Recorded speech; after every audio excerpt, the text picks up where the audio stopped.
Is going self-employed a risky move as a mortgage broker? Is it something that you are worried about doing because you want the job security of an employed role? You see, this is something I want to talk about today because I had this conversation actually with a client of mine just before recording this, but I'm going to tell him the response I said to him, and tell you the response I said to him, as well as what I'd learned with this. So let's unpack this first of all. When it comes to being self-employed as a mortgage broker, there's a lot of fear because you're going out on your own, you're going off and you're thinking, there's no leads, there's no income, there's no salary, there's nothing, absolutely nothing.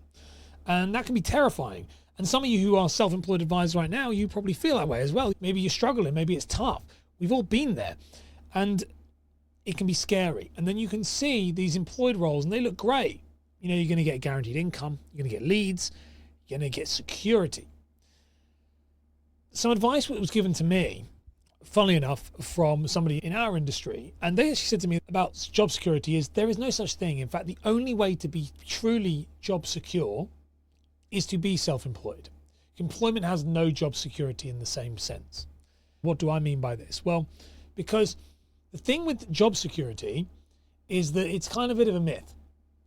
If you are employed, let's talk about employment first. If you're employed and you're getting leads and you've got a place in an estate agency or something like that, whatever it may be, sure, that's great. You get an income, you get leads, you get a certain percentage, but they can sack you tomorrow. Now, of course, I know there's laws and like HR and all that type of stuff. I understand that.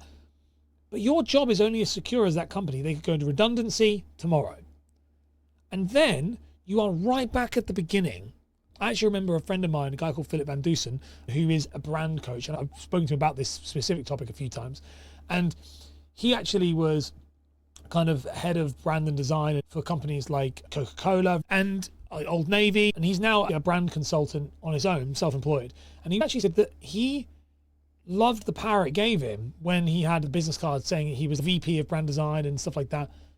But once he left, no one cared because he was only as relevant the business card.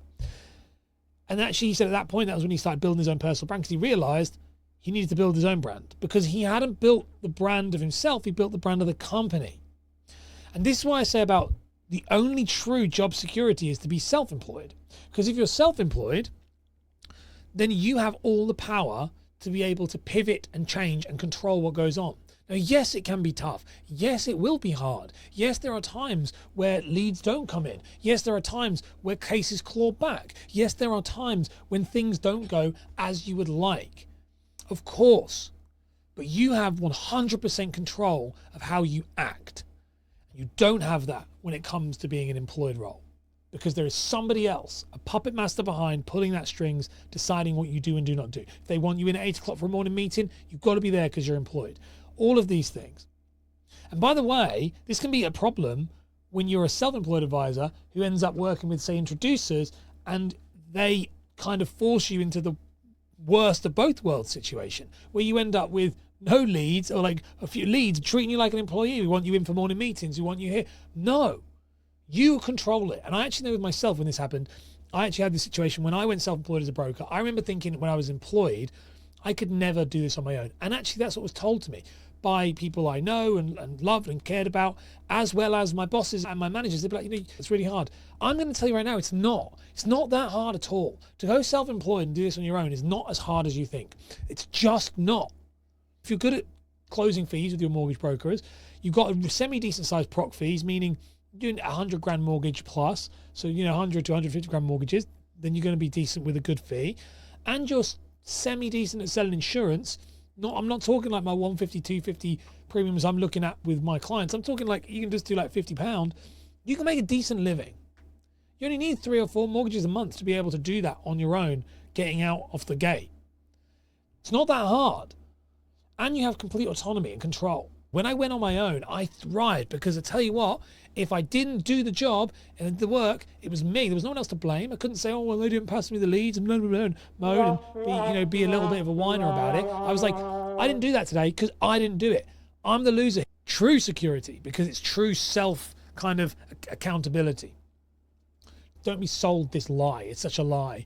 And let's look at it this way as well. So if you're self-employed, what happens if the market goes bad? And I've done this myself over time. The market's never gone bad, but I started off as a personal brand coach for everybody. I moved into a personal brand coach for mortgages, then into marketing and lead generation, then into sales. Now I'm a business coach. I help people with sales, marketing, scaling, staffing. I have moved and pivoted as time has gone on, within my niche, of course, but I'm still in control of it. And as opportunities come up, I'm able to just move and try. But you can't if you're employed. But if you're self-employed, you can. Market turns down bad. We saw it recently. Market turns bad, purchases go down, remos are okay, so we go for remos. Let's say that you're like, market's bad, but I have an opportunity for a lot of, like second charge or a lot of, bridging or whatever. You can do that. Market goes bad in one way, in some one thing, and all of a sudden you can start selling protection more. You have all of these things in the palm of your hand, in control. You can control those. And that is pure security. You have no cap on your income. You can start off by a couple of cases a month and get a good income. And then you can grow that to earn a ridiculously good income. And it's great. Forget what all the world tells you about the multiple six figures and blah, blah, blah.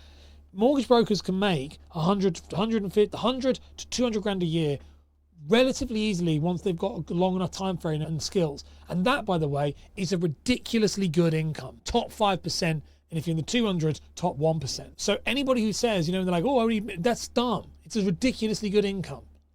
And you can do that on your own, self-employed. Really hard, bloody difficult, in fact, near impossible to do that in employed, unless you're going to be in the city in London. It's just not going to happen. You're not getting that level of income at like a Connells or a Countrywide or any of those LNCs without selling your soul and being able to be dropped tomorrow. So if the security is the thing that you're thinking about, if you're thinking, I need security in my life, I need job security, self-employment is the only ultimate job security because it's purely on your back. It's such a lie. We've been fed this rubbish and we believe it. How much money are we willing to get paid? What does it cost for us to trade away our ambitions and stick our head in the sand and pretend that it's real? It's like, oh, no, it's crazy. It's crazy, honestly.